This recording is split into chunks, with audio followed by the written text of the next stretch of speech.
As always, oral arguments start with the attorney representing those who asked the court to review the case, the petitioners. Mr. Chief Justice, and may it please the court, this case is not complicated. The Wisconsin Supreme Court got it wrong when it interpreted a state law religious exemption to favor what it called typical religious activity, and when it held that helping the poor can't be religious because secular people help the poor too. To resolve this case, this court need do nothing more than say that the Constitution doesn't allow courts to do that. While there is a lot of legalese in this case, I think this paragraph summarizes Catholic Charities' complaint. The Wisconsin Supreme Court decided that Catholic Charities wasn't religious enough. Now, from the petition to the Supreme Court, I found the court concluded that Catholic Charities' activities were not religious because Catholic Charities and the sub-entities neither attempt to imbue program participants with the Catholic faith nor supply any religious materials to program participants or employees. Both employment with the organization and services offered by the organizations are open to all participants regardless of religion. Catholic Charities and its sub-entities do not engage in worship services, religious outreach, ceremony, or religious education. Indeed, after assessing the nature of Catholic Charities' activities, the Wisconsin Supreme Court concluded that they were primarily charitable and secular, even though Catholic Charities views them as religious. During oral arguments, there was some discussion about the fact that Catholic Charities is independently incorporated, but it's overseen by a bishop of the Roman Catholic Diocese. But the question that kept coming up is, how do you define religious activities? More on that later. That conclusion breaks no new doctrinal ground, and most courts have no difficulty applying religious exemptions constitutionally. The problem here is that Wisconsin draws distinctions along theological lines, something that this court has repeatedly forbidden. Wisconsin compares its rule to the ministerial exception, but Wisconsin's rule would be equally unconstitutional in the ministerial exception context. No court would hold that clergy who preach on Saturday are not ministers because preaching on Sunday is more typical. Nor would any court hold that a religious leader who helps the poor isn't a minister because secular leaders help the poor too.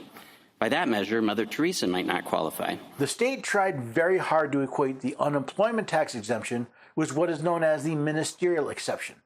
This legal practice exempts ministers from certain taxes, but only if they perform certain ministerial duties. That also will be discussed later. In short, there is nothing wrong with the statutory text here or with how most legislatures and courts deal with religious accommodations. The problem is how the Wisconsin Supreme Court applied the religious purposes exemption.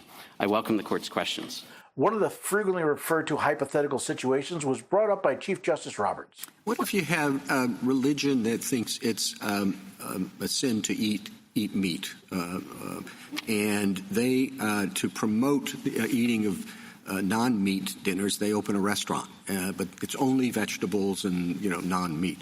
Do they have a claim to be exempt from state taxes, food taxes, everything else? Because that's it's a sincerely held belief, and it's important to them. And you're going to be taxing them. You're going to be taxing the exercise of their beliefs. So I think it depends on whether the statute that's imposing the tax says this applies to meat-eating people or not to meat-eating people. That's it just what we applies, have. It applies across the board, and they claim an exemption from it because this is a part of their religious exercise. I don't think that's. I don't think that would be. They would necessarily have a claim there because it's not something where the religious organization is being discriminated against along theological lines. That is, there's a rule across the board. I found this hypothetical fairly disingenuous. First of all, while there are a few, I'm not aware of many restaurants that function for charitable purposes, much less religious ones. If we take Justice Roberts' hypothetical at face value, the question becomes, what is the religious purpose? Let's ignore the vegan question and focus on what the law requires, a religious purpose. Now, if a restaurant is open for the express purpose of a religious duty, like feeding the poor, helping the homeless, or spreading a religious message, then I think it should qualify for the exemption. Yes, there are restaurants that feed the poor or homeless without a religious duty, which gets into another question the court dealt with. In fact, Justice Jackson got right to this point.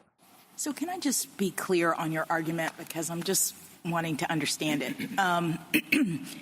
It sounds like you are saying that to the extent the state has chosen to exempt religious groups, the line that they are drawing divides Catholic charities, which don't perform certain quote-unquote typical religious activities with respect to their charity, and other kinds of religions which may evangelize, proselytize, or whatever. Is that so? It's the discrimination between Catholic charities and charities run by other kinds of churches that you are focused on. That's right, because this is just within a religious exemption that already exists.